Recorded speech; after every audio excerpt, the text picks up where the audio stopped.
คู่ร้ายบทที่26แพ้เกือบ5 โมงเย็นแล้วคิระก้าวลงจากมอเตอร์ไซค์วินที่ลั่นเข้ามาจอดหน้าสกายพาเลสด้วยความเร่งรีบพร้อมกับข้าวของพรุงพรังมากมายเขามีเวลาไม่มากนักในการทำอาหารและเค้กให้พามอันที่จริงแล้วจะซื้อหาเค้กสำเร็จจากร้านเบเกอรี่เอาก็ได้แต่มันก็ไม่เหมือนกันไม่รู้ทำไมที่คิระอยากทำให้พามด้วยใจจริงที่ไม่ใช่ถูกบังคับแค่สงสารละมั้งต้องใช่แน่ๆคิระคิดอย่างนั้นเขาไม่รู้เลยว่าตัวเองมีชีวิตชีวาและร่าเริงขึ้นตั้งแต่เมื่อไหร่หลังจากผ่านเรื่องร้ายมาหลายหนจนคิดว่าคงไม่มีเรื่องอะไรที่เลวร้ายไปกว่าที่เคยเจอมาแล้วล่ะอย่างน้อยตอนนี้ก็ดีคิระเดินแกมวิ่งไปที่ลิฟต์แทรกตัวเข้าไปในขณะที่ลิฟต์กำลังจะปิดจนชนเข้ากับคนที่ยืนอยู่หน้าแผงปุ่มเขาค้อมตัวขอโทษครู่หนึ่งจึงถอยไปชิดด้านในแล้วถอนหายใจโล่งอกเพราะอีกไม่กี่ชั่วโมงแล้วที่พามจะมา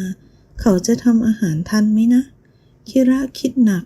ตกอยู่ในภวังค์จนคนที่ยืนอยู่ใกล้ประตูสะกิดนั่นล่ะเขาจึงเงยหน้ามอง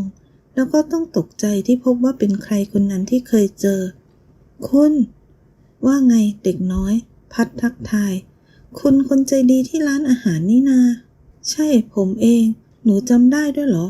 เราเจอกันครั้งนี้หนที่3แล้วนะพัดพูดยิ้ม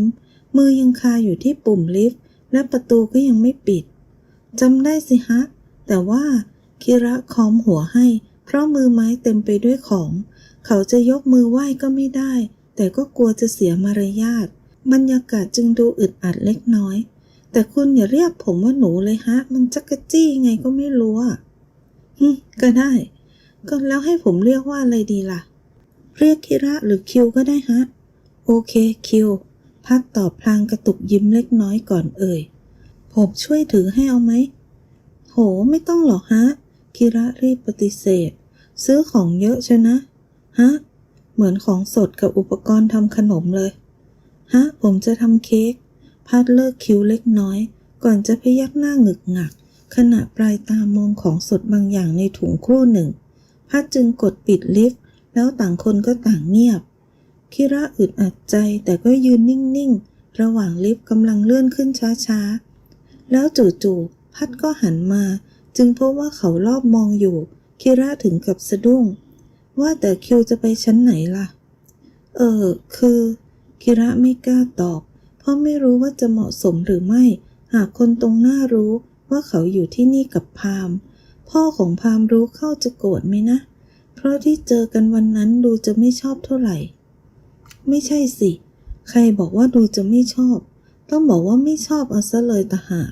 ไม่งั้นจะโดนไล่ออกมาได้ไงใกล้ถึงชั้นผมแล้วแสดงว่าคิวไปชั้น15สินะฮะคุณรู้เหรอฮะ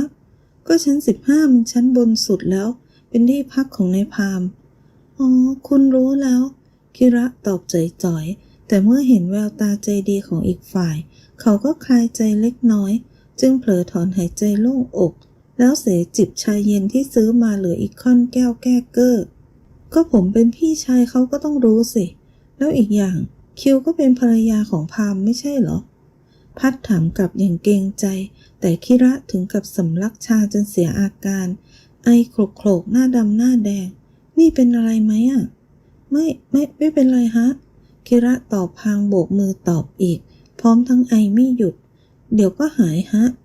มาผมช่วยดีกว่าไม่เป็นไรจริงๆฮะคิระปฏิเสธแต่พัดกลับลูบหลังให้ทันใดนั้นเสียงสัญญาณลิฟต์ดังขึ้นที่ชั้น10ตามด้วยประตูลิฟต์ก็เปิดออกแล้วคู่รักชายชาวต่างชาติ2 คนก็เดินกอดกันพลางหัวเราะต่อกระซิกเข้ามาแทรกกลางระหว่างทั้งสองแต่ครู่เดียวที่พัดถามทั้งสองก็ต้องขอโทษขอโพยแล้วรีบออกไปเพราะตั้งใจจะลงไปด้านล่างแต่เพราะมัวแต่กุ๊กกิ๊กกันจึงไม่ทันดูว่าลิฟต์กำลังขึ้นอยู่พัดกับคิระที่แยกไปยืนอยู่คนละมุมต่างก็ไม่ได้พูดอะไรกันอีกเพราะคิระที่เห็น2 คนนั้นจูจุ๊บกันก็เกิดอาการขัดเขินแปลกๆนึกภาพตัวเองกับพามแล้วมันก็ประหม่าสุดๆไปเลย จนกระทั่งลิฟต์หยุดลงที่ชั้น14และพัดขอตัวออกไปคิระจึงได้รู้ว่าชั้น14และ15เป็นชั้นสำหรับลูกชายทั้งสองของเจ้าสัวภูมิที่เป็นเจ้าของสกายพาเลสนั่นเองแหมอะไรจะวาสนาดีกันขนาดนี้นะ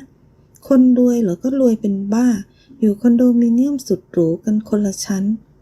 ส่วนคนจนอย่างเขาแม้แต่บ้านหรือห้องจะให้ซุกหัวนอนสักห้องยังเป็นเรื่องที่หาได้ยากเลยเฮ้อความเหลื่อมล้ำเอ้ยคิระก้มมองสารรูปตัวเอง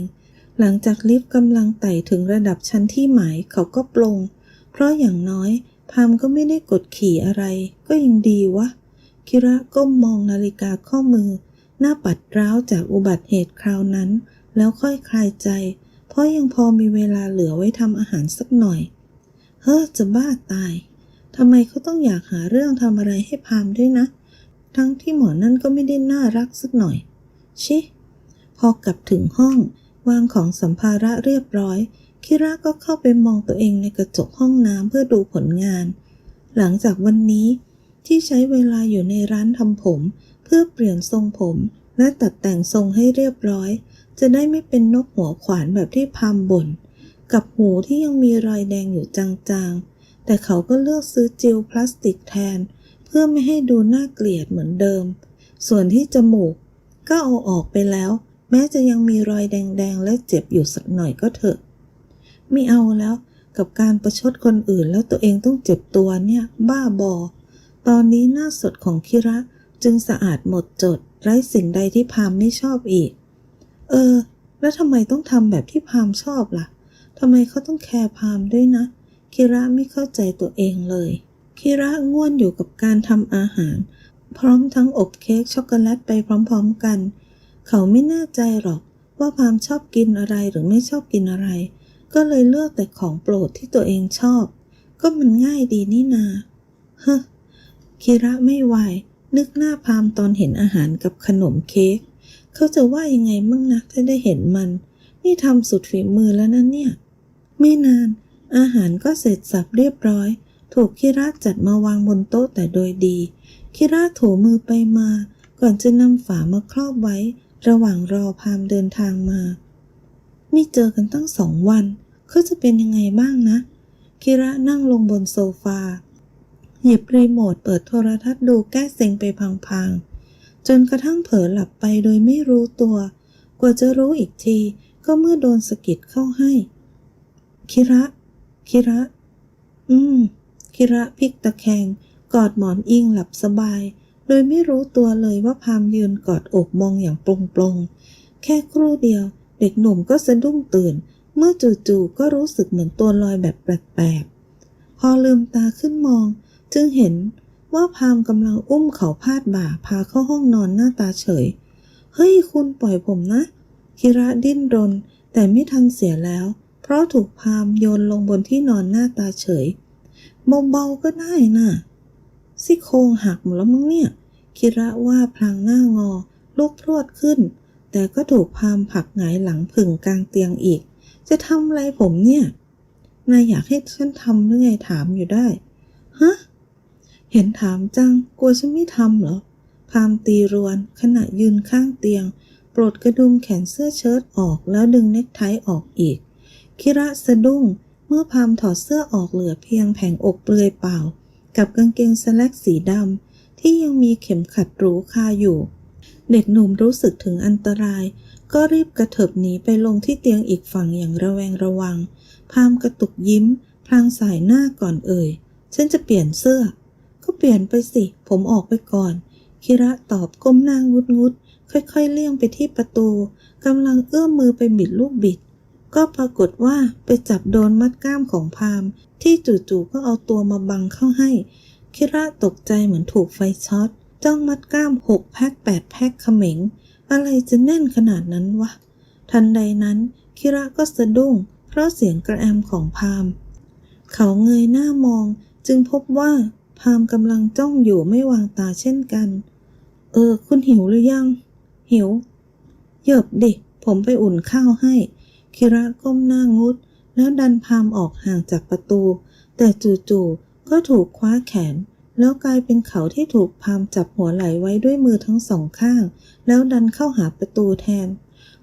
คุณจะทำอะไรผมอ่ะนายนี่พูดเป็นอยู่คำเดียวเหรอพามถามไม่พอกระตุกยิ้มน้อยๆตามเคยก็ผมไม่รู้ไงไม่ทันได้อุทธรณ์พามก้มลงประกบริมฝีปากลงมามันอุ่นนุ่มและไม่มีท่าทีรุกรานแต่อย่างใดคิระที่ทีแรกผลักไสจึงเผลอลืมตัวโอบรอบคอพามรับสัมผัส